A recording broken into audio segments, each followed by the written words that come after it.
Good evening. Tonight is Wednesday, February 9th. I'd like to welcome you to tonight's Gilliland Central School District DEI Committee meeting.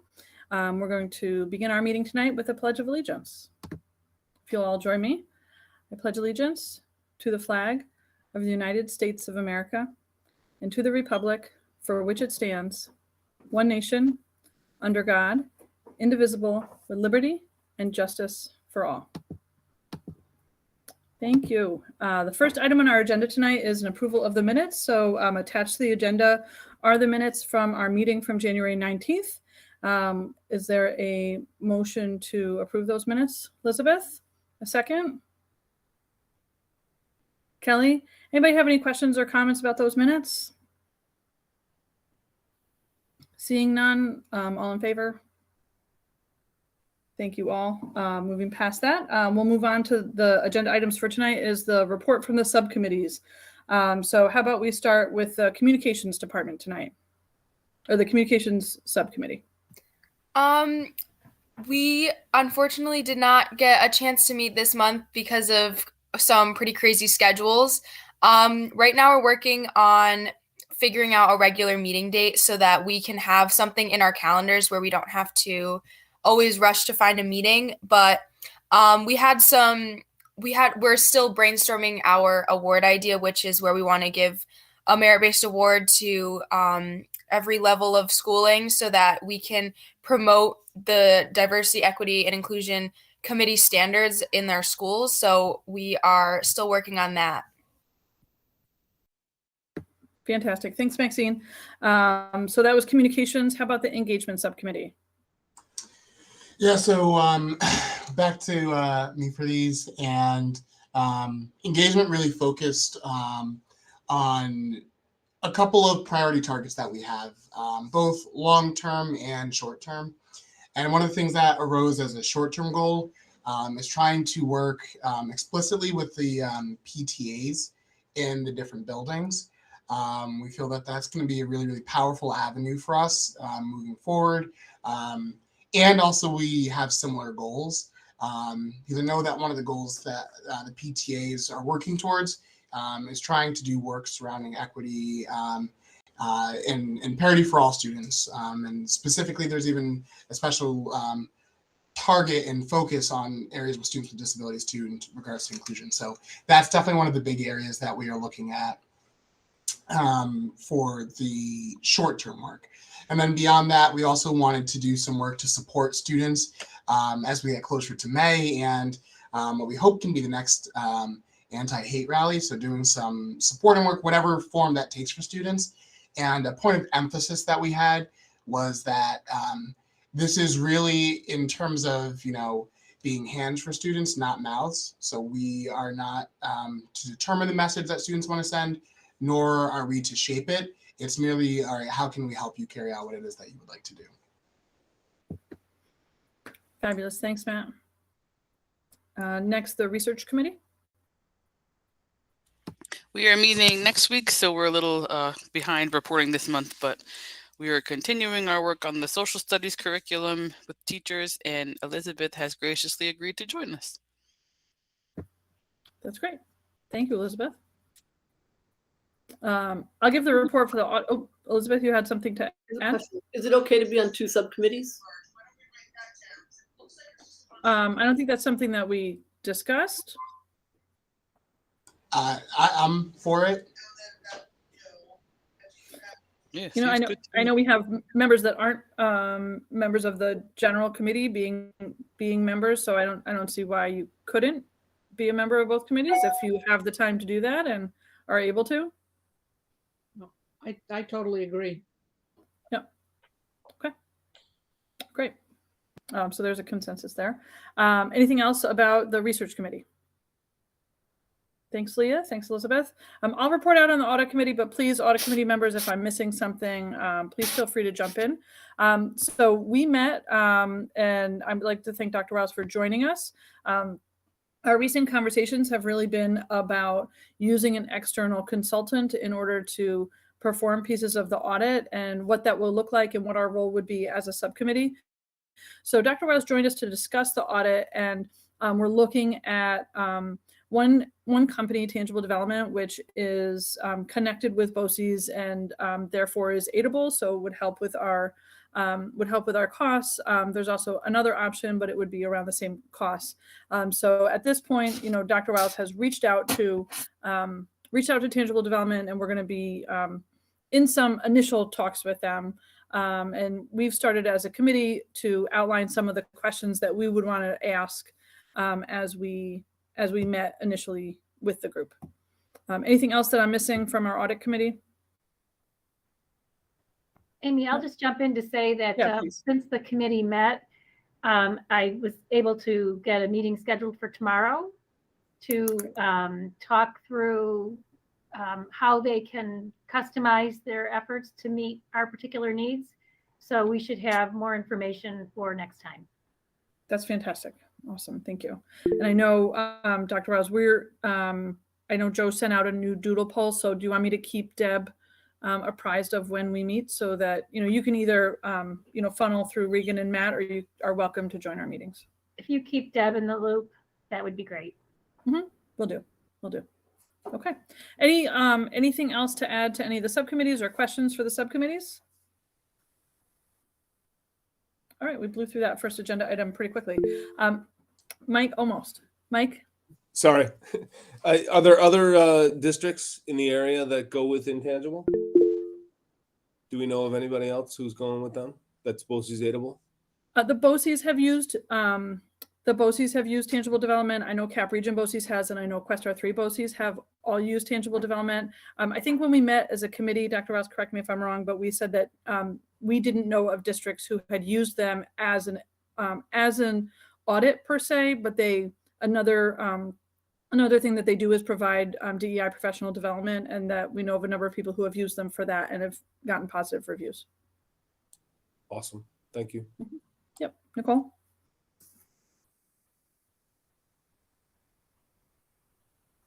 Nicole, your hand is up. Did you want to add? Yeah, Oh, sorry about that. I couldn't okay. find my mute for a minute. Just okay. a question, not specific for the subcommittees, but in the topic of, again, as we look for transitions for the big committee and people coming on and going off, my question was the ability to stay on a subcommittee. If, say, you're a member of the larger committee, but you are rotating off, have we discussed being able to remain on the subcommittee that you were part of?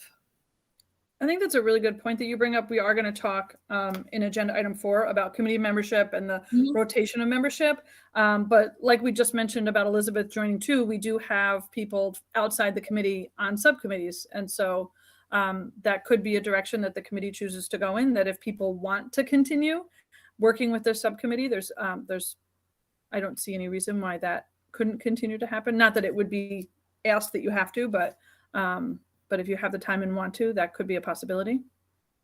Great, thank you.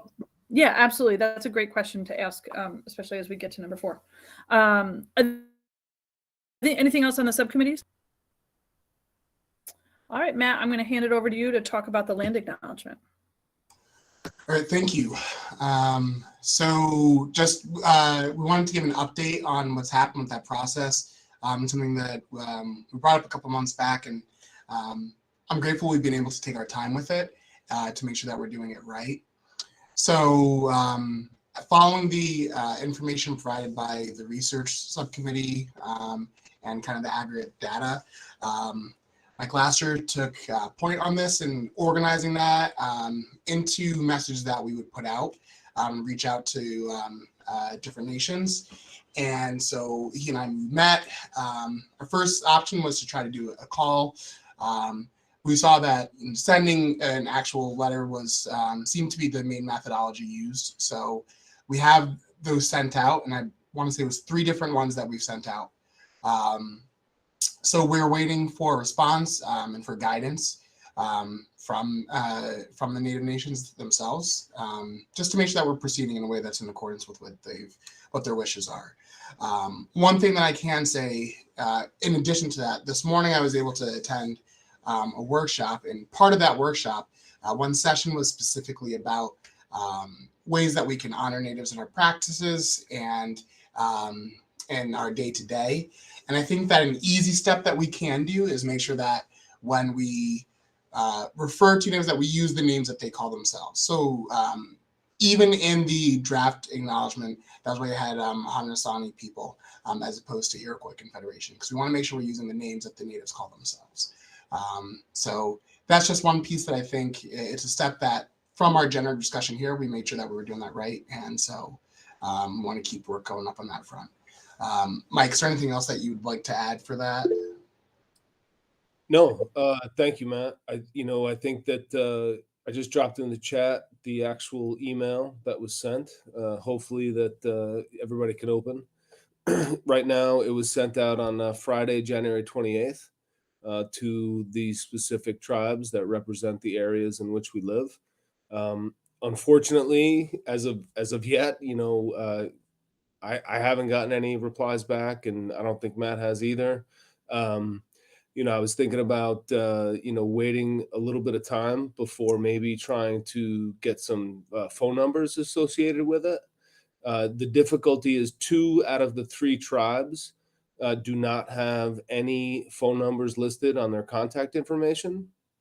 So while I initially, from a communications subcommittee standpoint, wanted the personal touch on the first communication, 2 out of the 3 tribes did not have an opportunity to do that. So we'll see what happens. I'm hoping that it didn't get hung up in spam, or I'm hoping that it didn't, come as a surprise for some people, for the folks on that side of the email, because I don't know how many requests they get like this. So it'll be interesting to see what happens. So we'll see. I hope I get a reply.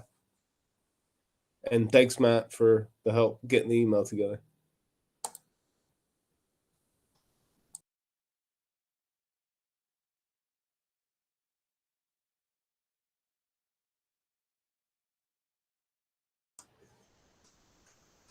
So from here, one of the other updates that we wanted to dive into was an update, and Dr. Wiles and I will do some work surrounding this part, but on multicultural observances and what that might look like in the district, and kind of as a bit of a part 2 to the calendar discussion that we had before.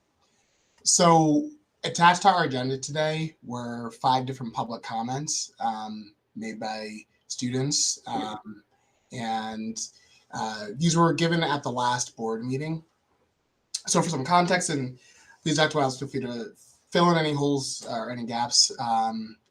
Dr. Wiles and I last week went back to MSA, and we heard back from students, and one of the themes that really emerged was a desire for an educational component to this work that they want to have happen. There are, I would imagine, unquestionably some knowledge gaps, because speaking personally, I know that I have knowledge gaps in the space of just knowing the intricacies of all of the different religions and cultural and ethnic practices that are happening in our district. So this is definitely a space for us to learn in and grow in. And part of that education, they're hoping to have happen at multiple levels, so that this is something that won't be a surprise by the time folks get to high school. And this isn't something that would be relegated to just honoring and acknowledging during one time of year, but that this can be something where some of that knowledge and the background can just be a present and integrated part in terms of how we look at things. Other things that you'd like to add, Dr. Wiles? I will underscore that, the calendar was kind of the catalyst for this conversation, but it really did expand into the whole notion of having kind of across our school-wide community a greater depth of understanding and appreciation for the variety of cultures that are part of our community and the variety of observances that are important to those individuals.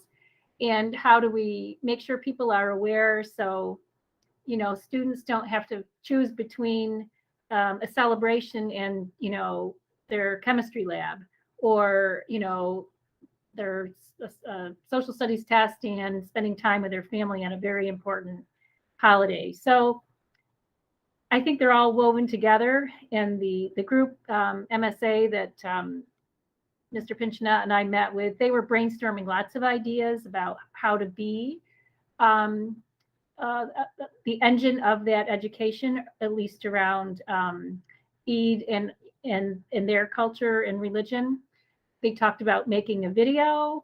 They talked about reaching out to their younger peers in the middle school to help, kind of inspire the next generation to be willing to talk about all of these things. So we were just really proud of these young people who that afternoon wrote the letters that are in the agenda for your information tonight, but that were read at the board meeting last week. And then the other thing we included in the materials for this group tonight was just a sample of all of the observances that are out there. I think it's a 17-page document. So there's a lot there.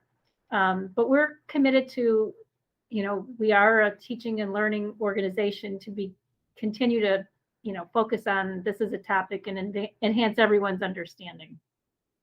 So that's kind of the flavor of the work that we're doing. And I think students are taking the lead here, which is just great. All right. And to that end, something that I had forgotten as well was that more collaboration just among student groups was happening surrounding this. And I'll open the floor if one of the student leaders who's currently on this call wants to step in and kind of describe what's happened in further detail. But I know that kind of the planning group for the anti-hate rally has reached out to a number of different organizations with a focus on intersectionality. And just shout out to Nora Whiteside real quick for that really brilliant idea of intersectionality. And so that communication has happened. So the hope is that MSA will also be able to take part in the next anti-hate rally and be able to have a prominent voice featured there.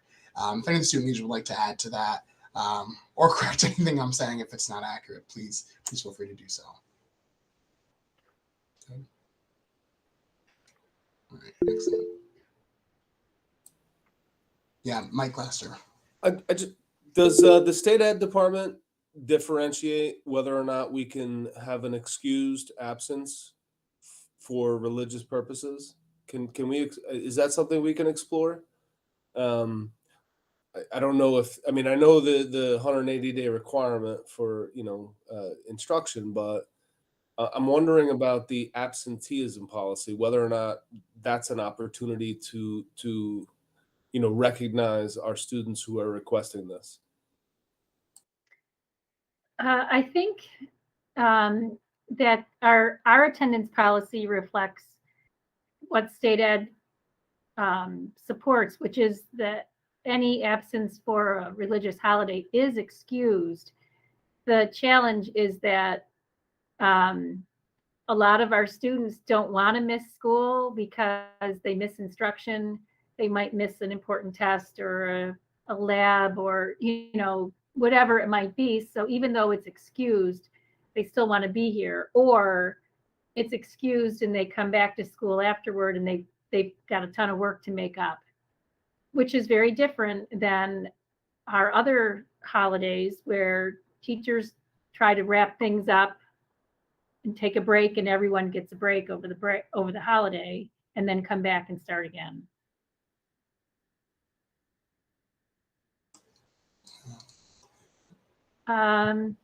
Nicole. Yeah, I was just off of the conversation from last month regarding the observations of the different holidays and such. It got me actually looking at our school calendar. And I know this might be a very small step, but I was noticing in here that a lot of holidays aren't even noted on the actual calendar. And wondering if a small step to getting people more informed about different religious holidays and other observances would be a way to even just note them on this. I noticed things like Kwanzaa aren't here, Hanukkah, the ones that schools are off are noted here. in big letters, but there's not the smaller holidays noted. So it was just something that I wanted to take a look at and throw out to the committee as something that is, again, not going to certainly fix everything, but might bring some awareness of that 17-page observances that you sent to us.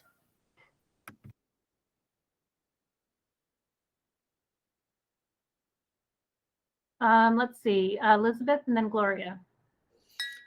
So I was interested to read the comments from the different students and thought they were great.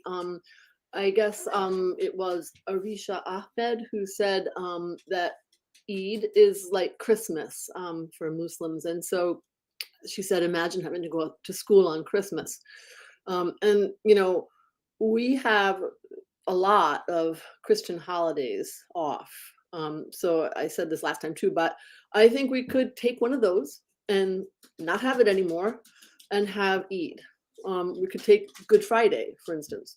I mean, that's not like Christmas, that's Good Friday, but Muslims don't even have their Christmas, so I don't really think it's fair to have so many Christian holidays and not have one Muslim holiday. Gloria. I just want to piggyback on something Nicole said with using the calendar. Maybe the calendar can be a vehicle for teaching our community about the different holidays. So when you flip the month, you maybe have some pictures or some student pictures or student dialogue or student work about the holidays for that month.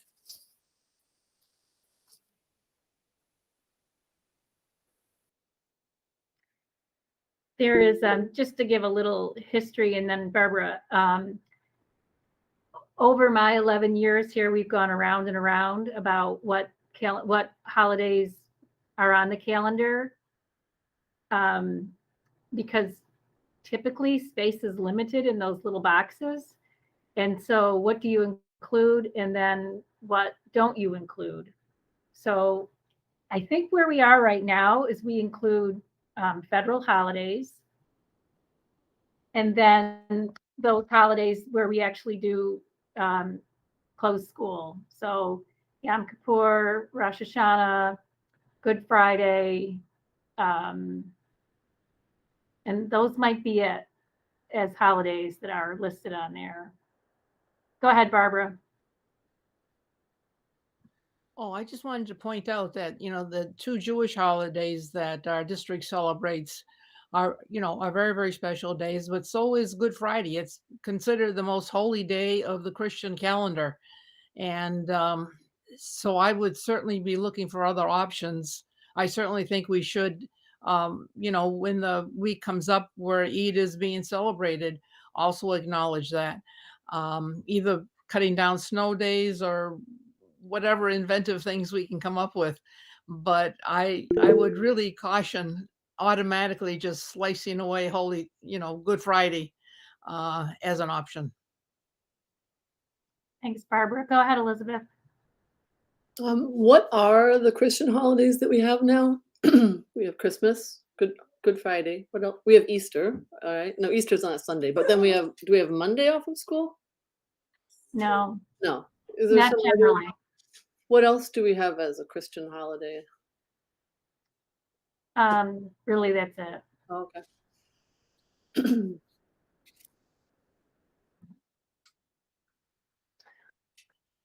I love some of these ideas I'm seeing in the chat about maybe a column in the month. I think that's great. The timing for this is not bad because, believe it or not, we start with the design of the calendar for next year soon.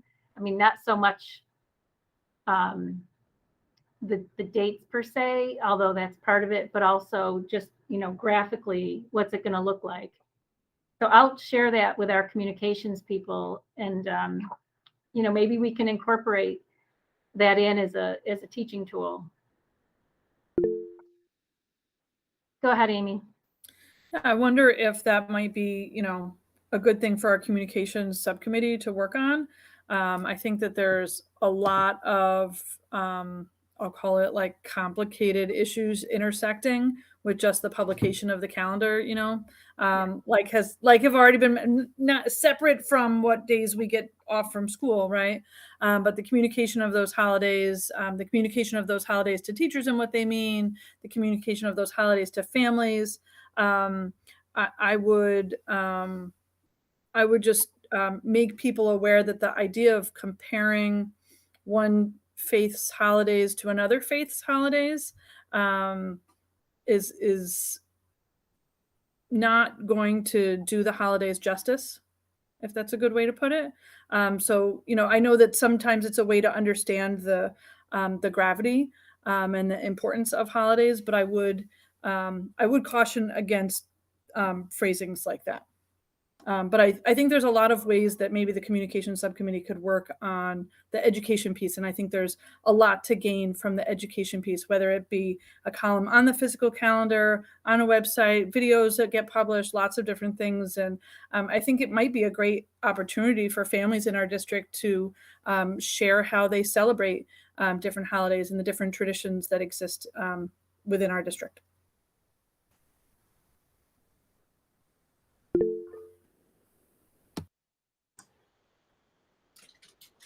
Elizabeth.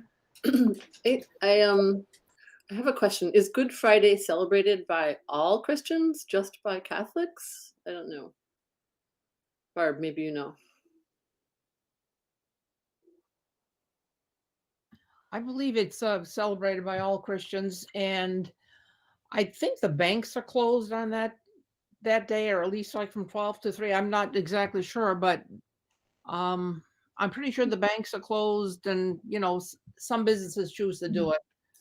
It's just as a courtesy to their employees or the customers. Well, maybe we could go back to the idea of the day before Thanksgiving, as unpopular as it is. That's a day that could be taken back, and then we could have Eid off. So just to go back to the practical, I believe for the calendar that we're doing now for 22-23, Eid actually begins on at sunset on Friday, and the actual holiday is a Saturday.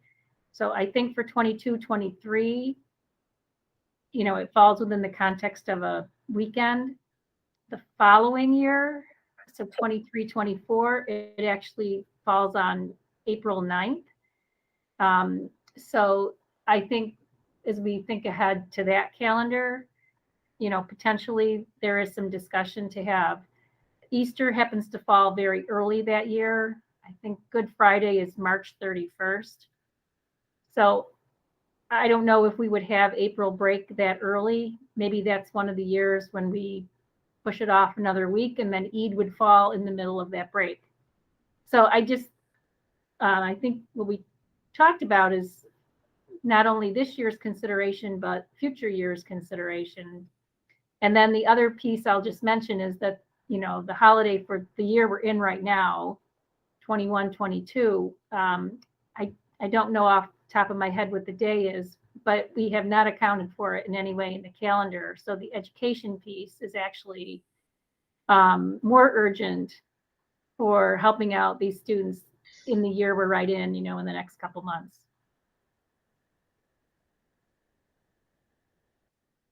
So are there other questions or comments on this topic? It's a great topic, and I think we'll be here for a while exploring it. Oh, thank you, Dee. I was just going to Google it too, but you beat me to it. You can tell you're a library media specialist. All right, Amy, I guess I'll hand it back to you. All right, thanks, Dr. Rouse.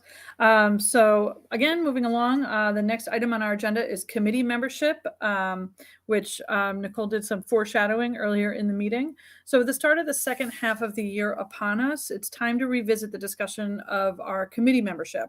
The goal of this is to structure a process for replacing members who wish to cycle off the committee and for those who wish to remain for an additional year. So we're looking to balance continuity, but also opportunity for new members. As you remember, a couple months ago, we sent out a Google form asking people's opinions about committee terms. So looking at that balance of having people stay on and having people go off, what we're looking to do is 2-year terms, but in 3 groups. So similar to the way the Board of Education works, a third of the committee would cycle off each year so that we would be able to, keep some continuity, but then, breathe some, allow some new participants to participate. So we're looking for between 6 and 7 people who are interested in stepping down from the committee this year. And that would be about a third of our committee that would be new for next year. So when we did the survey a couple of months ago, there were about 6 people who were interested in completing their term this year. And I thought that was really helpful, Nicole, that you asked about staying on the subcommittee. And I think that, that would definitely be a personal decision if that was work that you wanted to continue, maybe at a lesser commitment. I think that would be just fine. But what we're looking for, and Dr. Wiles, you can help me with the time frame for it. But what we're looking for is for people who are interested in or willing to step down at the end of this year, to let Deb Sim know, and we'll set a date for that. So that way we can start the time frame for asking for letters of interest for new members, which, and that process takes a little bit of time. So Dr. Wiles, do you want to talk about the time frame a little bit? Well, the steering committee talked about this when we met earlier this week, and we're thinking, middle of March probably makes sense, because it will take some time to, work through the process and give people a chance to submit letters, and then the board to go through the letters. And, the other thing we'll have to do is continue to balance the stakeholder representatives from the group. So we have parents, faculty, staff, students. So we were thinking around March 15th as being the deadline to let Mrs. Sim know. Yep, that sounds great. And another thing that we discussed as a subcommittee is the students, and how, we know that the students, many of our students, not all, but many of our students were interested in maintaining their position on the committee until they graduated. And Dr. Wiles and Matt, if you could help me remember, what we said about that. I believe we said that was a helpful thing, but we did want to foster some mentorship with our students who had been on the committee for a while, and allowing new students to come in as well. I think, and the students on the call can correct me, I think they're all juniors this year. Yes. We talked Nora Ebersman is a senior, and then Nora Whiteside's a sophomore. Oh, but Mirzad and I are juniors. Okay. Well, that's good to know, because we'll have some natural congratulatory stepping off the committee, but so we'll need to recruit in that respect. But the idea was that we talked about was, when students get on the committee, if they choose to stay until they graduate, they can. But if they wanted to leave, or they get very busy, and wanted to step down, they could. But we would give them the option to serve over the course of their high school career. So that's one of the ideas that we talked about. Yeah. Go ahead, Gloria. Did you discuss at all about the Board of Ed, or should the Board of Ed members just work within the board to decide, if somebody wants to move on or somebody else wants to step in, we would just pick our 3 and let you know that at the end of the year when we do our committee assignments, I guess. Right. I thought that would stay as it typically has for other committees. Yep. Okay. Stay with that process. Chris? It's a little off topic, but the student voice subcommittee that had been discussed, I was thinking, is that happening, and would that be a good place for that mentorship and to kind of grow some new student voices for this committee? I'd be happy to hop in real quick for this one, because I'm really glad you mentioned that. One of the things that we talked about was that might be an avenue, whether it's that specifically or any of the other subcommittees, an avenue for 9th graders, or even potentially, FMS students to hop on there, or just to dip their toe in with any of the other subcoms to be able to see, like, is this the type of work that I'm interested in? And, what might this look like before stepping onto this committee. So that might be one of the best ways that we can, provide some of that mentorship experience. Maybe that's a large part of the student voice thing, is directly, okay, so here's how what you're seeing in the subcoms translates to this committee, and here are ways that we can be active in our buildings. And then, the other subcoms are just different avenues. And maybe, I could see if it's an 8th grader, they do one their 8th grade year, and then their 9th grade year, they may do another one. So that definitely is a good idea. But ultimately, it's something I think we'll need student feedback on too. We thought it was a good idea. I'd like to hear more of your perspectives. I think the exposure at the middle school level, I think, is important. And then I think the actionable sort of, service, participation at the high school level is great. I mean, I think we should do that. I don't know whether or not, we've had some conversations, and I think we should continue to pursue that. I think that's a great idea. So I think what we're looking for is for people to let Mrs. Sim know by March 15th if you're one of those people that are interested and or willing to step down from the committee at the end of this year. And that would happen not immediately, but it would happen at the end of the year. We'll send something out. Absolutely. To jog everybody's memory. Yep. I know that's always appreciated. Any other thoughts about committee membership? All right, Matt, you get the last item on the agenda for the learning component. Take it away. All right, thank you very much. So our learning component for tonight, actually, all right, real quick before we get into this, I just have to say this because I'm compelled by myself to. Recently, we had looked at Clint Smith and some of his work and, the value of telling your story and speaking your truth. And I was over the moon because one of the other things I was able to do this morning was be able to participate in a workshop and meet him a little bit. And so I may or may not have took a moment to just tell him how big of a fan I was. But with that said, I just think it's fitting for the learning component. That was a big learning component for me, was how to stay composed as an adult when in the presence of another adult. So this week we are looking at some of the routines for building effective and cohesive equity leadership teams. So for tonight, we were just looking at page 117 to the top of 131. And for some of our questions, I'd like to just give a few definitions for the benefit of folks who are watching now, who are going to catch up with the stream later. The first thing we'll look at, it's about traditional hierarchy and what that looks like. So just to make sure that we're all using the same language, on page 118 and the bottom paragraph, a sentence in, the book reads, "In our work, we have consistently seen that most people envision leadership in traditional ways, viewing a leader as the person who is in charge, knows the most, or gets to, or has to make the decisions."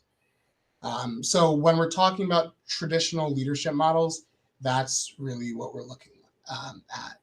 And it goes on to say towards the top of the next page that despite leaders' frustration when others lead in a traditional hierarchical mode, almost all new leaders revert to this model when they are in charge. So that's kind of one of the foundations before we look at some of the questions, just for us to frame our discussion surrounding. So the first one for us to dive into, I'd like to combine the first two questions in the pause and reflect on page 121. So, part of it is consider times when you've experienced traditional hierarchical forms of leadership, what worked and what didn't work with that approach, and then also some self-reflection. So we could also speak to times when we personally have used that form of leadership ourselves, thinking about what benefits there may have been and what the costs are. So again, we've experienced this leadership or times when we've been, the genesis of it. Nicole?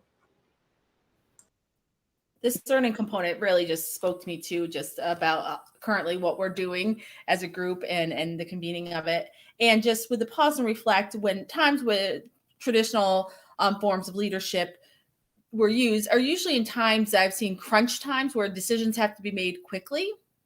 And therefore not allowing a bunch of conversation to go be inputted into the information, into the decision has been set aside. So sometimes that leads to isolation and feeling isolated from the decision.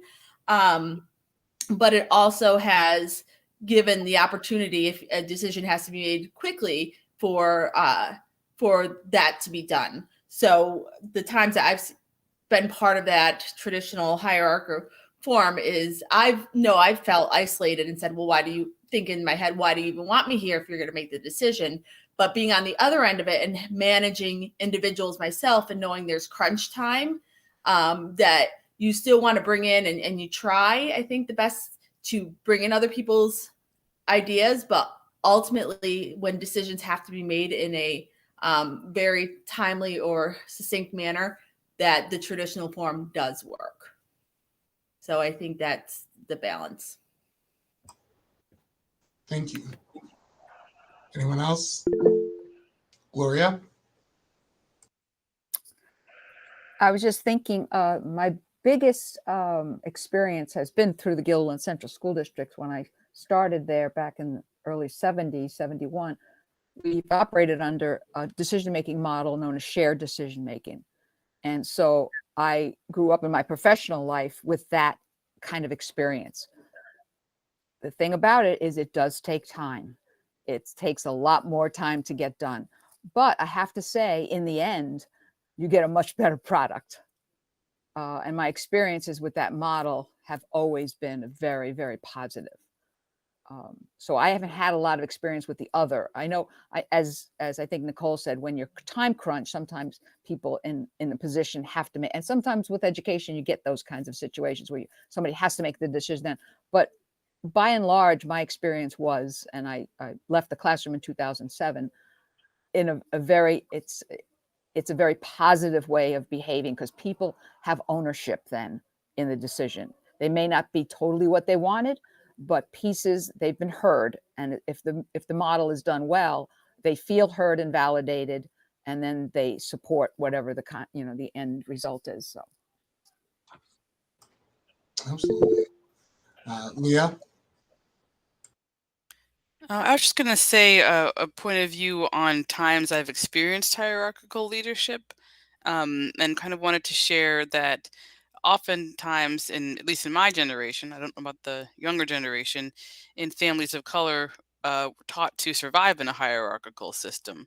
So I remember getting to college and not really understanding office hours, like because the professor is up here and I'm down here, and why would I go talk to the professor? Or that so sometimes the hierarchical forms of leadership and following are kind of learned survival methods for people who are newly introduced to a culture, and they might need more invitation into a different model. I think that's a really, really strong point,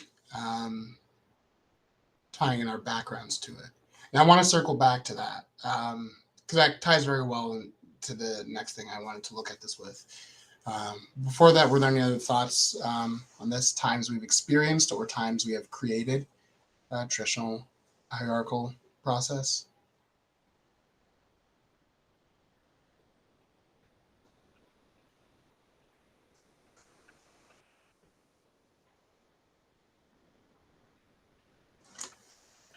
I'd like to put forth a suggestion, or at least a thought. Do we think that school itself is inherently a traditional hierarchy? And I'm going to go ahead and mute.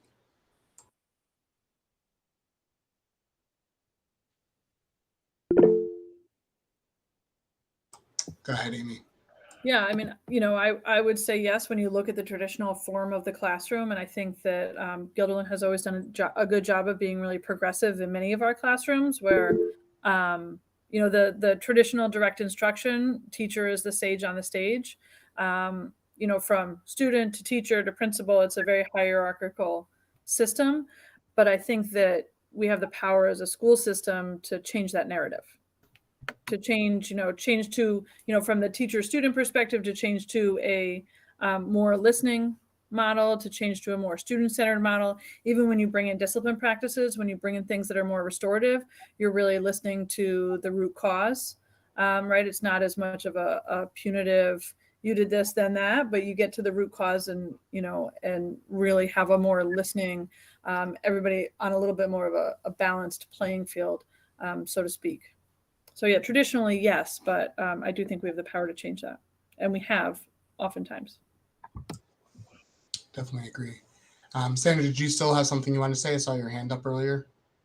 Yeah. I just wanted to say, maybe also from the perspective of the parents in the community. I don't know, sometimes with my girls and their disabilities and kind of trying to work through parts of the program, I have experienced it feeling sort of like there's some hierarchy and the authority isn't, you don't always feel like you're part of the process, but you understand where you are in the pecking order a little bit. And I think there may be other parents have felt that way too. I don't know. Thank you for that. I would love to hear the perspective too of students in this. Do you feel, and I'm not saying specific classrooms, I'm just saying school as a structure that you've gone through. Do you feel that school is traditional? And again, just the language we're using for that, it's where you might have a leader who's the person who's in charge, they know the most, and they get to make the decisions. From a student lens, would you say that is what school traditionally is like, at least? I would say that, I think that with a teacher to student basis, at some point it has to be a little bit traditional. Like it has to be traditional because I have to learn. Like I don't have I have to learn from someone who has more experience than me.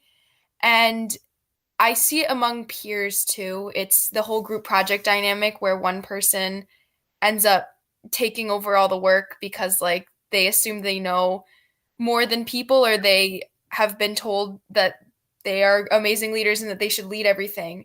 And I think that like we place so much importance on leadership and like I know more than you, so therefore like I can tell you what to do. And I think that we should be valuing like every aspect of people, because leadership is not the most important thing all the time. It's also important to have someone who listens, have someone who does things, have someone who records. Like I think that the traditional archetype that we have can be restricting to people who aren't natural leaders and who are more willing to do the background work that is just as important. Thank you. Anyone else before we go on to the next one? Gloria?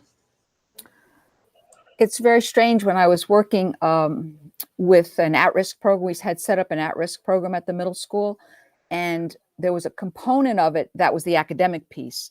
And I found that piece, as Maxine was hinting at, was much more traditional, I'd say structured, because I was the teacher, I had the information, and we did cooperative learning and all that stuff, but I was pretty much directing where we were going. However, the other and major part of the program was the social emotional piece for kids. And in that piece, we sat in a circle as equals. There was no, quote, leader to the group. We dealt with problems. We hashed out issues from the classroom. We hashed out home issues and things like that, but we approached it as equals. And we even had once a month, we met with the parents in the circle, again, as equals. And we shared our thoughts and what we could do to make life better, to help kids. So it was ironic. As I'm thinking about this, it was two models in one program, but one part needed that traditional, or at least we thought it did. We didn't have an answer for that. But the other piece absolutely needed the listening model, the model where we all sat as equals and we were all searching and looking for solutions. Thank you. Amy? Yeah, Gloria, I think you just touched on something really important, similar in vein to what Maxine was saying, which is that there is no one size fits all model that's going to work for all situations and all group dynamics and all times, right? At some point, Dr. Wiles is the superintendent, and everybody who works in the district has a responsibility to, uphold laws, uphold learning standards, et cetera. But that doesn't mean it needs to be this top-down hierarchical system where people don't have voices. So, it's not that one particular model should be used all the time.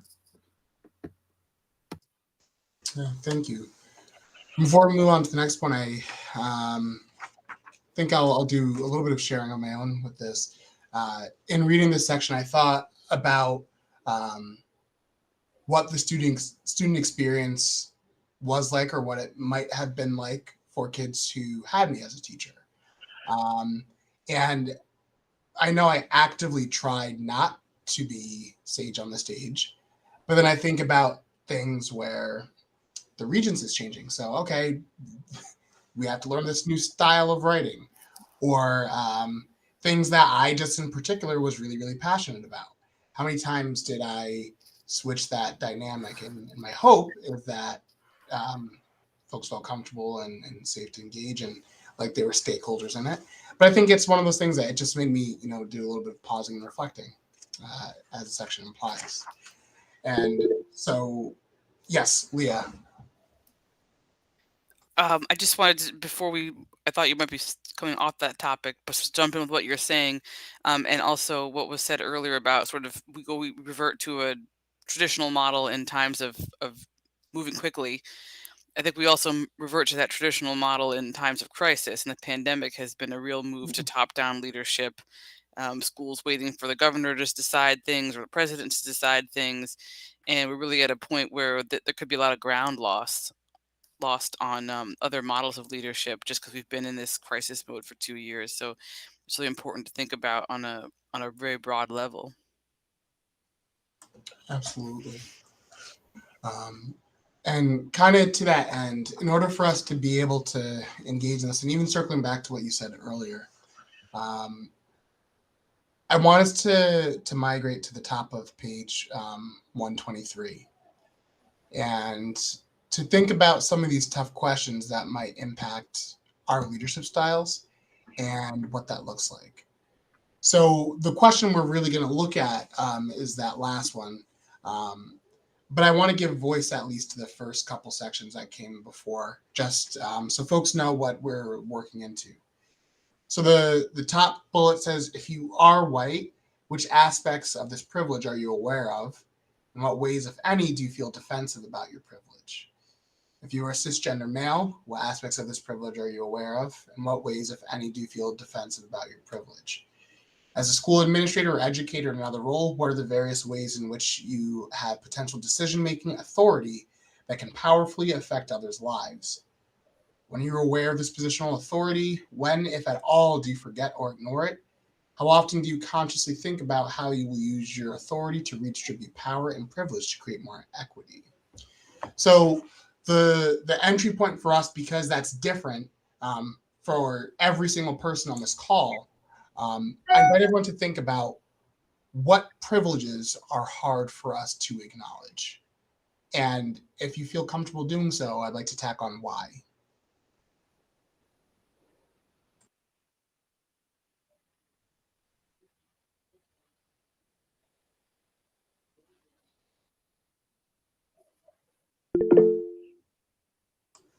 Leah. I'll be brave and go first. I definitely have always benefited from class privilege. And at times when my own community, if African Americans are talking about something and I feel maybe someone thinks I don't understand because I was raised in a higher socioeconomic bracket or had different opportunities, I can get very defensive or feel that people are discounting me. And it's hard for me to listen when I'm feeling that way. Thank you. And thanks for taking that brave first step. Dee? So not necessarily one that maybe is much for me, although I can, but easier to make a comparison almost, that I have a 14-year-old white son. We have extended Ethiopian Islamic family, and I have a 14-year-old nephew, and my 14-year-old never has to worry about walking down the street and having to be prepped by a parent that what to say if you are stopped by somebody in authority. And that's something we try to share with him all the time, because, you know, Levi, a white 14-year-old upper middle class student, can walk in a store and not have to worry about being followed. Kire, who is a 14-year-old upper middle class Black Ethiopian Islamic living in Philadelphia, needs to be prepped by his parents, saying, you know, you need to be ready with a receipt for something you've bought. You need to, and that I think is just so profound. I mean, even for myself, I can walk in any place and really don't appreciate that I don't have to worry about that. Thank you. Thank you. Anyone else?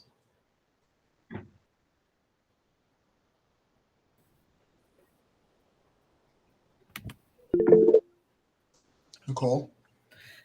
I think just identifying off of both of the stories that were experiences that were shared, I think it can be difficult for people. And something that you really have to take a look at is when you're privileged as a white person, I have to look at, maybe I wasn't in the higher socioeconomic class, so I think I had barriers, but always looking at whatever barriers I had, it had nothing to do with what I look like and my race. And that, I think, can be, a lot of people can be very defensive and say, well, you know, I didn't have everything handed to me and I had to fight and I had to, but really just taking a look to say, well, I am a white, cisgender, heterosexual female. So none of those things that I've had to, that were barriers for me, have been because of any of those things about me. Absolutely. Thank you. Nora? I guess I can say that even in spaces where we're talking about DEI, sometimes I've felt left out of the conversation, or as though the experiences that I've had being a part of other minorities aren't as important as the experiences people of other minorities have had. And I think that's a place where I can feel defensive, like I have privilege, but I also experience this too. Am I being heard as well? Thank you for saying that. I think that that's something that is super important that doesn't necessarily get as much time in the light as it needs. That power imbalance and the lack thereof, it's not something that really we should have on like a ranking scale. And I think the same way that like you can't quantize pain or suffering or any sort of negative emotions, it's the same kind of thing. The way that things have impact our lives, it's unique to our experience. Someone else have anything they'd like to share with this point?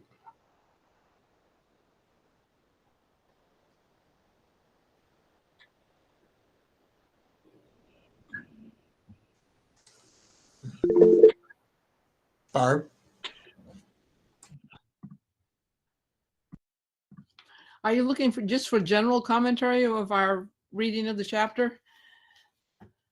Or just the few questions that you just asked? Yeah, I mean, your thoughts really on the questions, and I'll move on to another one afterwards, but just kind of your thoughts in this space, if you have any. Well, right at the very beginning of the chapter, the thing that the author, I think, tried to point out is the power of listening to others. One of the things I said, to be effective as an equity-focused leader, you need to be intentional and persistent about seeking out and engaging with people who bring perspectives and paradigms that differ from yours. You should include persons from across the spectrum of sociocultural identities as well as positional and informal power. And I think sort of captures what we're trying to do here is that, we need to have a broad spectrum of ideas and respectfully listen, to each other. And I think that's just a powerful statement that the author started the book off with, that, as I think you or somebody pointed out, we all come from different backgrounds, different perspectives, and the power of listening and learning, I think, is tremendous. Absolutely. I definitely agree with that. That's one of the biggest things, really, that this chapter encapsulates with leadership. And we see that reflected in where we're going to go next. So last area, kind of a package, we transitioned into a couple of different routines that are for equity-focused leadership teams. And so the routine that there are two that I wanted to look at. One of them is kind of a combo, and on page 128, allowing time to share personal and professional stories. I want to hear thoughts on what that might look like, kind of in conjunction with on page 130, the idea of creating hope-filled meetings. So what might those practices look like? How might that transform leadership? And to be clear, everyone on this committee is in a leadership role right now. And, in any functions that we do in any capacity with DEI, we are leaders in the Gilsland community. And so no one's exempt from any of these steps.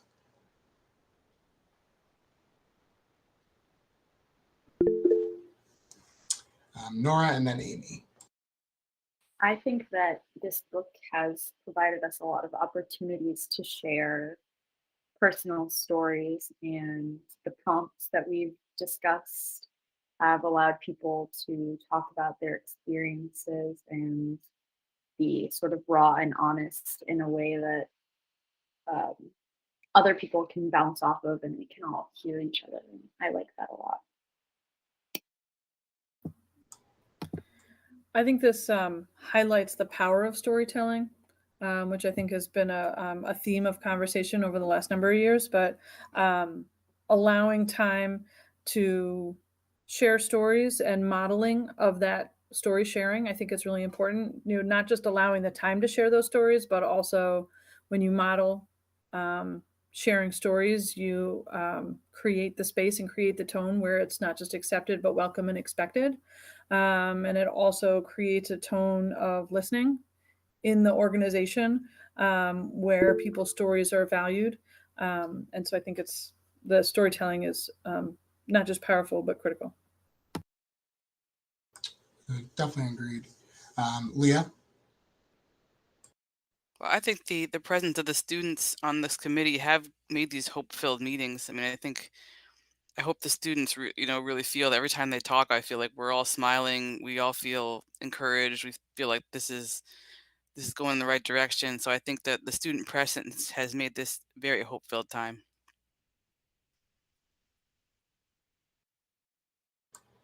"100% feel the same way."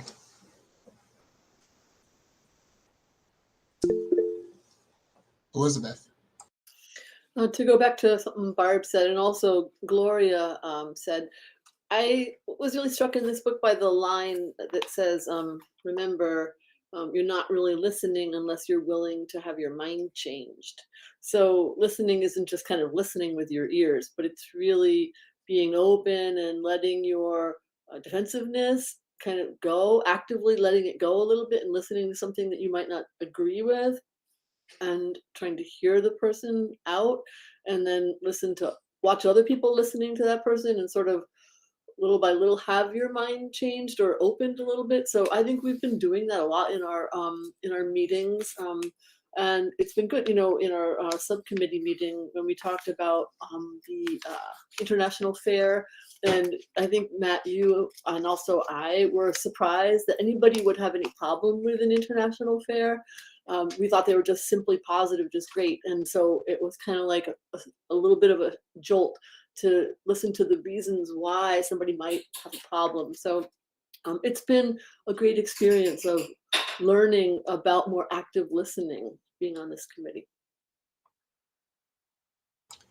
Yeah, thank you for bringing that up. That's something that I, specifically with the fair, that I think about a lot, and that even circled back in the most recent engagement committee meeting, how members shared that that's something that they brought to their work, and in a situation that popped up there, they started to pause and reflect and think about how this might affect others in a way that they had never envisioned before.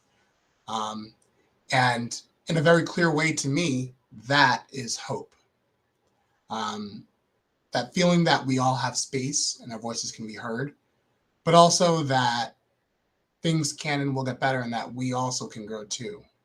I think that that's really important, especially because from my perspective, and without going into some long diatribe about my past, my upbringing, and my experiences, as a Black person, growing up in the United States, and especially at times when, I don't really see myself reflected around me, it can be very hard, and particularly growing up, it can be very, very hard to see